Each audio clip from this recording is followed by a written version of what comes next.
they roll it back every year. Like, just when you think, like, man, this con starts on Thursday, that's nuts. And you're like, oh, man, if people are here on Wednesday, oh, people are here on Tuesday. I know people who checked in on Monday. Yeah. And they're like, it's crazy. It is, like you said, it's a Mardi Gras. It's going to be like Dragon Week one day. I don't remember who first said that, but it's true. Mm-hmm. Like, I legitimately could see if Dragon Con wanted to up the prices and be like, all right, we're going to have entertainment for a week straight.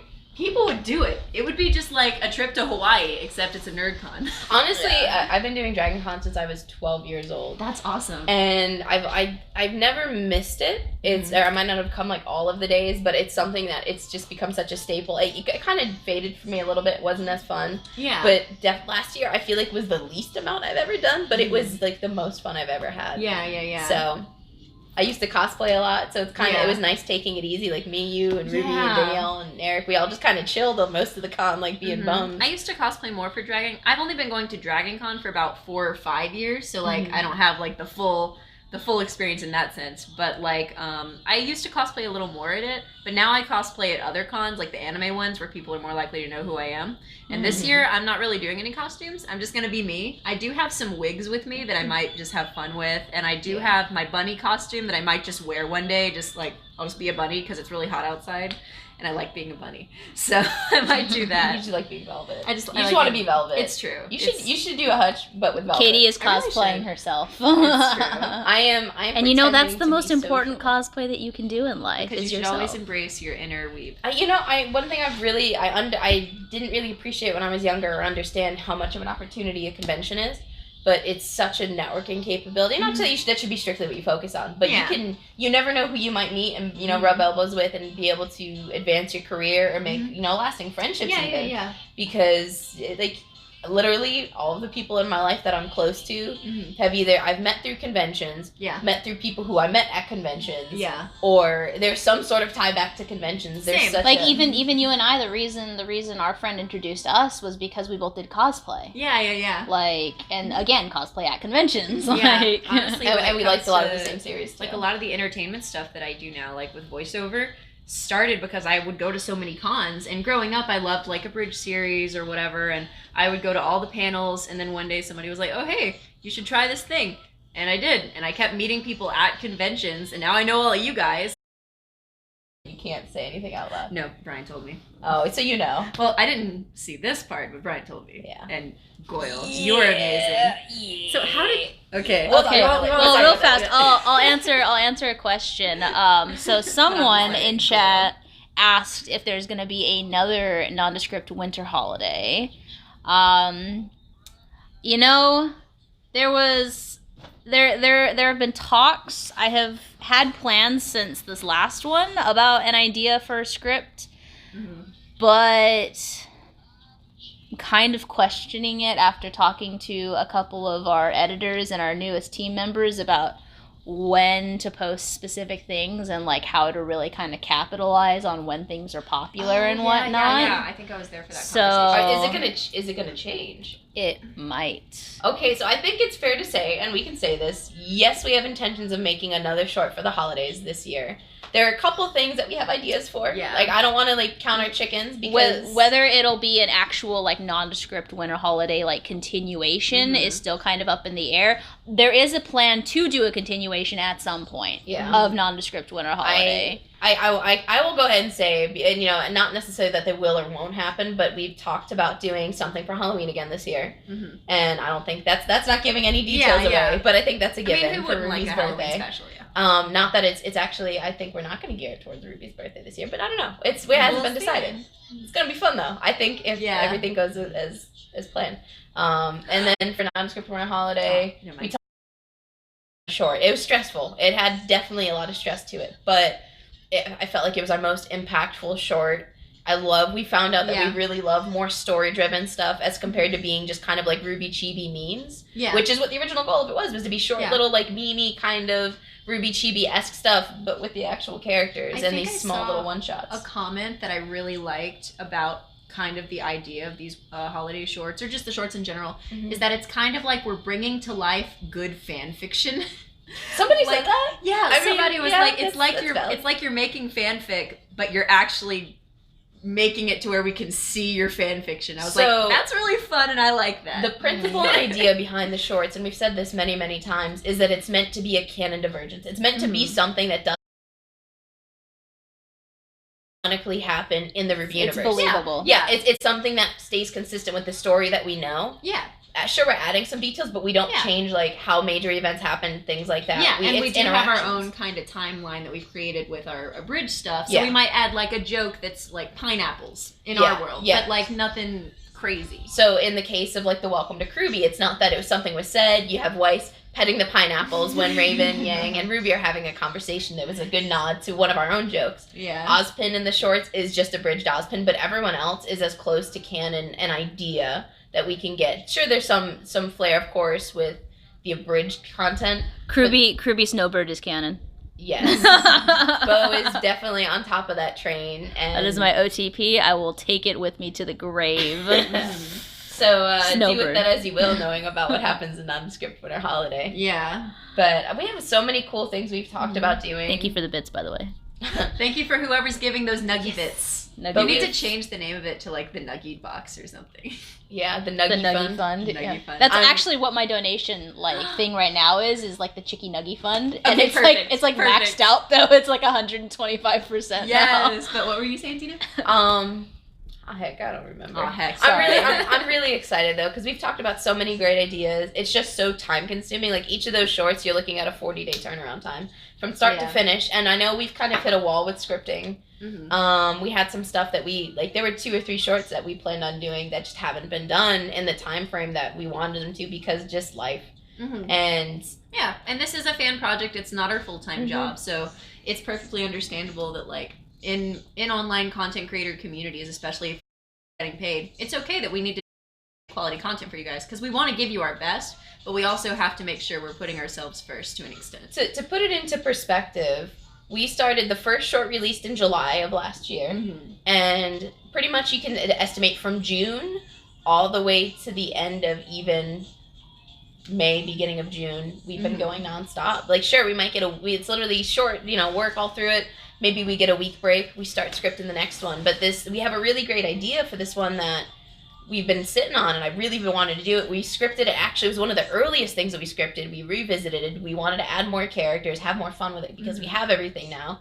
And we'll tell you more about that after the stream. and it's just we've been kind of hitting this wall with scripting. Mostly we just haven't been scripting because of life and things happen. Yeah, I'm honestly, the thing that I'm most excited about is now that I have, like, kind of officially stepped away from the admin team and whatnot, is that I'll be able to focus on, like, the VR shorts. Yeah. So I know we've said it kind of a little bit here and there, but I'm no longer the director of the VR shorts. Are you officially making the statement? Like, I mean, I've said it kind of in passing before. Yeah. But I was stepping away from it because I planned on, focusing on some other parts of the project. Yes. I really want to focus on the animation team. Yes. Which we have an animation team. Yeah. It's like if you can utilize your talents where they're the most effective.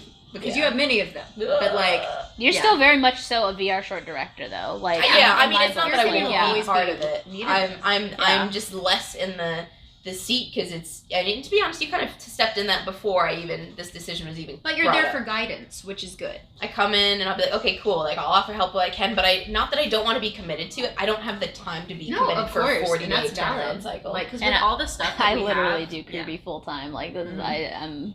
So from start to finish, the production cycle is ridiculous for what the shorts go through, because you have to think. We sit down and we concept ideas first. We go, okay, what do we want to do? Yeah. And then we go, okay, we've concepted ideas of characters, maybe what we have going on. We figure out maybe some sort of base idea of a beginning, middle, and an end, and then we script it. Then after scripting, we go through a couple revisions, couple processes. Then once we feel like we got something solid, we might get some peer review. Then we go to the Pura review. Then we go to some live directing. We get the audio back, goes to the audio team. We get the radio play from the radio play. In between all that, we have what we'll use for something. Then we go and we mocap, and those are usually like 10-hour days for like a 2-week period, depending on how much or how little we have to film, how many people we need. Yeah. In which case, directors, usually it's me, Bo, and Steven. Zaz, I feel like, because Zaz was always like lead camera. And then for voice stuff, maybe Brian or James. Like, James actually doesn't do hardly anything with the VR shorts other than recording. Okay. Brian will definitely be there because he's doing audio composition with the audio team. but he's usually, you know, the person that's Is it sad that one of the things I'm most excited about being the head of the VR department is that I'm now officially a voice director? Yeah, because you technically weren't. Yeah. I was one of the floaters. I was like, oh, if one of the main ones can't be there, then you're the floater. Yeah. But I'm like, help decide. That's so awesome. It's so awesome that Kruby's able to give like so many opportunities to build skills. Thank you for the raid, Lord Drabros. Thank you for the raid. Yeah. How many people do we have watching? Is it still 15? It hasn't like gone up since the raid, refreshed? but it was at 11, but it should bounce up That's a little bit. awesome. Yeah. Dude, so yay. there's so much that goes into the production schedule, and it's crazy. And when I talked about this with another friend, how we have a team of 46 people? Yeah. Something like that. And you know, people come, people go. That's of course, yeah. We're all volunteer. None of us get paid. Of course, we all would like to get paid, but the fact that we all can come together on a common concept of idea, and have this fun interaction, make this fun content, and all come together to create a professional piece. As professional as we can, you know, get it. Yeah, and I mean, even so, like, the quality is mind-blowing for who we are, what we do. Some of us aren't trained professionals, but we've learned skill sets. And at the end of the day, to have this fluid piece, I go, man, because any training is training. And honestly, the best way, especially in voiceover, to get work is to make your own work. If it doesn't exist, you make it exist. Being an entrepreneur is part of the job, honestly, when it comes to a lot of freelance stuff. So if you can get that drive, whatever you're working on, you can build those skills and have a resume to showcase one day. Fan work does have more of a stigma when it comes to professional stuff, but honestly, it's not as big as it used to be in some settings. But the skills that you get are very real and very valid, and you can use them towards auditions for bigger projects. Yeah. And you should. You should never feel guilty or ashamed for doing whatever work you're doing. If you love it and you're putting your everything into it, then it's important. I agree. And just because it's a fan project online doesn't mean that it's not valid to some degree. Yeah. And for me, and I'm going in tandem with what you said, the biggest thing for me is with fan projects, even like what we do with Kruby. I always say it's not about the numbers, it's not about how many people, it's not about, you know, anything else past that other than making a difference in the community. Like, hopefully, and the experience you gain and give others along the way. Yeah. And my whole goal with Kruby, and it's something I say all the time, and especially like the producers chat, I'm like, my goal and my driving force behind Kruby is I want to be able to make content that can reach someone and make a difference in their life, whether they're having a day and they need something to pick them up, or they're maybe not so inspired and they watch it and they're like, man, if they can do it, I can do it. And being able to encourage, inspire, or motivate people to be better, to do better, to better themselves, better their lives. And lift people up, not tear people down, because I feel like the Ruby community has a bad rap for that, and tearing each other down, and I want us to be able to build each other up and help other people make a difference, no matter what it is. And on the other side of that too, it's also an opportunity to build skills yourself and give others opportunities to build skills too, and like show them that there is a path towards whatever they want to do. If you do it yourself, you will find people that can help you build, and being able to look at both sides of that to help people and impact them in a positive way through like the show that you're doing, but also to show them here are the tools that you can do this yourself with, or you can join us and we can make something cool together. Like, showing them that that's possible is what the abridging community was all about. And like the fact that we can contribute to that and not only build ourselves, but build a community that we can share that with is amazing. It's an amazing resource, and you should utilize any experience if you want to be in entertainment. Okay, I'm a child, but my phone's at 69%. But what are your thoughts on it? I know we're just kind of talking, and you're like holding the camera. But I was just like, they're getting into it. They're getting into it. I don't know. But I'm really the just progress the group has made on not just professionally, like with how we do things, but personally, and how we've developed as people within the group. Because I'd say arguably we were, you know, where I was at a year and a half ago joining this project. I feel like light years of a difference to where I'm at now. The way that I look at things, the way that I look at things, and even try to address a problem. How do I try to, you know, go, how do we make this? How do we do this? How do we get through to people? How do you talk to people? How do you do better than the day before? And there's always room to improve. No one's perfect. Don't compare yourself to other people, but have fun with it. And if you're not having fun, then it's okay to step away, because it's important to not only enjoy what you do, because if you're not, people are going to notice. Why do something if you're not happy? Yeah. So you have to find not a complacency, but find a reason, like what makes you happy, what makes you enjoy it. And what drives you. The thing that drives me is those messages when people message me and go, this really got me through something, or this really made my day. But then to be able to sit down with this team who, like I said, I have no social life, but they're family. Like that's my social life is this team. It's your chosen family. It is, and it's family that I wouldn't ever want to replace. So it's always fun and exciting when we get new people that come into the family. Because it's not coming onto the team. It's not becoming part of a crewbie. It's like you're becoming part of the family. And whether you're part of crewbie or not after that, it's like you're still part of the family. There are people who left crewbie who, people who left and came back, people who, had stuff going on in their life, people who stopped being part of crewbie, but they're not stopped being part of the family. Sure, we may not interact as much. That kind of makes it a little hard sometimes because we're always in calls with each other, working on things. And I just think it's also just so important to understand that the work that we do, like, maybe we got like 26K subs, and that's really cool, but like, it's not about the numbers. However, when you get into kind of a position of like power, you should look at how you can use that to help others. And like in the Ruby community, I think it's fair to say that Crewbie has kind of showcased itself as like somewhere that a lot of Ruby fans want to go to. So we have a voice that others may listen to. And so we should use that voice to showcase the best parts of Ruby in the community. I got a question, and I don't know if you guys have ever done this. Have you ever had the conversation and somebody's done something and they might look up to you since, and they've done something really kind of wrong, and you've pulled the "I'm disappointed in you" card? And okay, so like let me. I'm not important enough to anybody for them to care. If I've had that conversation with a couple people at a couple different points through various parts of my life, but in particular, it's happened a couple times with Crewbie where I've sat down with people and I've like, listen, like you broken no rules technically, but personally I'm disappointed in you. And like I say it, Mom, no. I say it because I want people to be better, do better. And I'll be honest, I held some people to a really high standard. Well, and you are in a director's chair, sort of. Well, I mean, I'm not talking like these are people on the team. Oh, these are people who I've made friends with and that have either been fans of our stuff or people who've stumbled across. I hate saying fans. Like I feel like it's such a condescending term.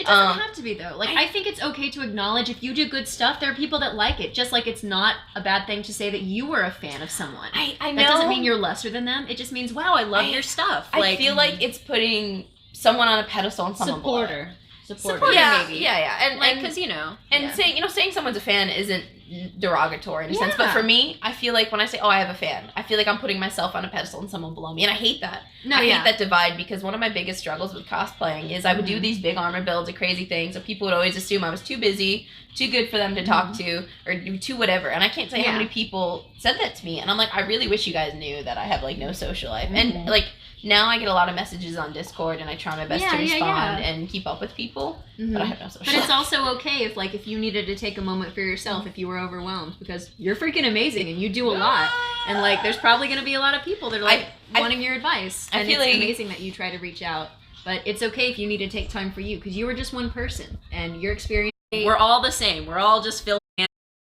have people that just message me like asking for advice about stuff, and I always like, it's actually kind of cool and humbling, but also weird, because I'm like, why are you asking me? I'm nobody. But like they'll be like, oh man, what do you feel about like mics and stuff? How long have you been doing this? And I'll just be like, oh yeah, cool. Like I'll just give them free advice, because we're not in competition with each other. We should all be supporting each other. I agree. That's one thing when it comes to like the voice acting community or whatever. If you get that mindset that everyone surrounding you is like your direct competition, so you gotta hide the auditions, you gotta sorry, not to interrupt. Can this just be like, this is perpetually ajar, like 2.5? Yeah, for sure. But like, you have to build each other up, because not only do you benefit from having a community that is consistently thriving around you, but it's also cool not to be a dick. Like that too. That's a fair reason. But also $0 to not be a dick. It's true, but also just like it costs you nothing to help someone. And if you help someone to grow, maybe they can help you grow in a way you didn't even realize. So if you have a resource you can share, why not share it? I understand at certain points in your career, maybe if you want to teach or do whatever, that's fine. There can be certain information that maybe you do want to teach in a certain setting. But otherwise, if anyone ever comes to me with questions, like if somebody ever asks me, how do I get into voiceover? My first answer isn't, I'm not going to tell you, it's, here's my email address. Send me an email. I will tell you everything I did to get started. It's not much, but like, everyone's journey is different. Yeah, it'll only help you maybe get where I've gotten, which isn't very far, but I do a lot of work because I'm constantly auditioning, and I can tell you how to get to where I am, sort of. And your path from there is your own, but there should be no gate to getting into this. I agree. There's also the fact that this person took the time because they felt like you were someone that would have that information. Yeah. You know? Oh, sorry. That's kind of like, yeah, to a degree, it's putting you on a pedestal, but that means that they really respect your opinion,